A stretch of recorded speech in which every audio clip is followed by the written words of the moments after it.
I'm Becky. I'm a former special education teacher, a future audiologist, a wife and mother to a couple of awesome neurodivergent folks, and a lifelong anxiety endurer.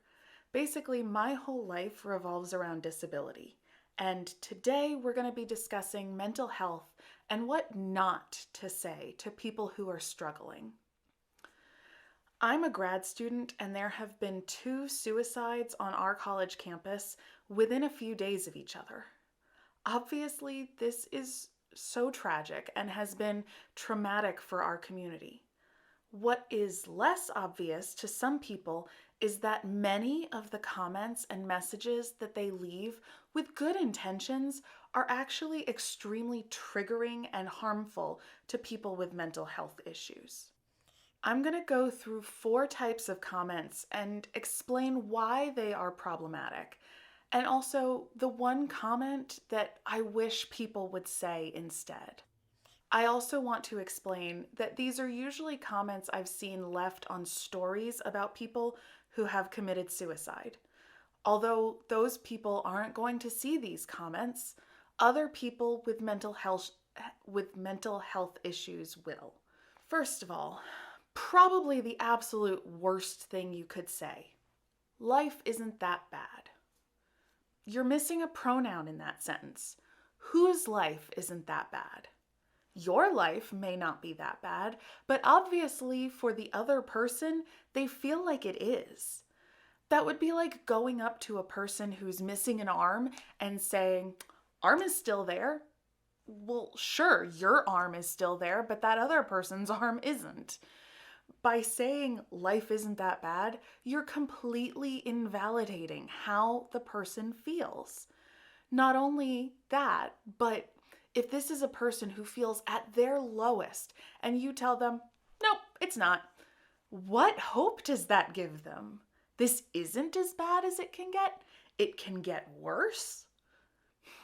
The next phrase you need to eliminate is, "Other people have it worse." We know that.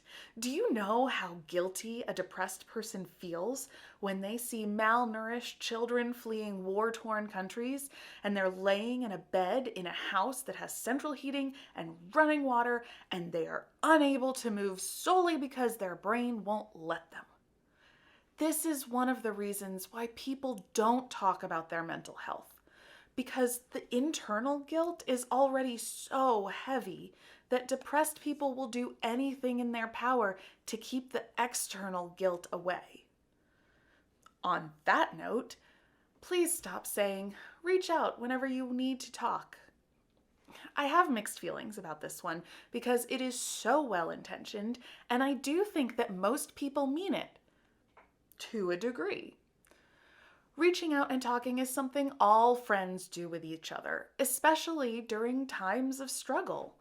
But you don't know how much a person with depression is struggling. There are times in every relationship where one person is struggling and needs that support from the other person. But the key is that there is a pretty balanced reciprocity. I help you, you help me. But at least in my experience with depression, I never feel like I can give back as much as I've gotten, which adds to that guilt. I don't want to be a burden or a downer. I need to talk about what I'm going through, but I don't have the emotional energy to ask about your day or what's going on in your life, which makes me feel guilty for being a bad friend. And no amount of assurances that I'm not can make me feel any better. That is why therapy is so important. When someone with a mental health issue sees a therapist, there's no expectation of reciprocity. I can talk about myself and my issues, and I never have to ask, "Are you doing okay?" I'm currently reading a memoir by Judy Heumann, who is an icon for disability civil rights. In her book, she talks about how hard it is to constantly ask friends for help. Sure, people are happy to do it occasionally, but it begins to wear on the relationship if it's constant. She talks about how freeing it was when she was able to hire people to help her live independently. Now, she is a quadriplegic and was talking about getting help for things like bathing or dressing, but it's the same for mental health. Being able to pay someone is a lot better than feeling like you're taking advantage of your friends, which is why we need better insurance coverage for therapy. Now, on the subject of other disabilities, that's another reason why people don't want to reach out. We've seen how you treat people with other disabilities. We've seen how you bully the autistic kids, how you mock little people, how you grumble about putting on captions for deaf people, how you get annoyed when a person in a wheelchair takes longer than you'd like to get on and off the city bus. And maybe it's not you specifically, but it's society at large. So if we have the ability to keep our disability concealed, that's what we're going to do. And on the topic of concealment, that leads us to our last phrase that I wish people would stop saying. They had so much to live for. Other variations of this include, she was so beautiful, or he was so talented, she was so successful, he had so much money. And these are all so harmful. Again, it goes back to that guilt. I have all of these positive things going on in my life. I don't deserve to feel as badly as I do. These comments show that what we value as a society are really superficial things. Get a great job and earn lots of money and you'll be happy. Or if you're beautiful and talented, you'll be on top of the world. But what happens when you achieve all this greatness and you still feel miserable? If those things don't make you happy, then what else is there? The key to talking to someone with depression is not to focus on the present.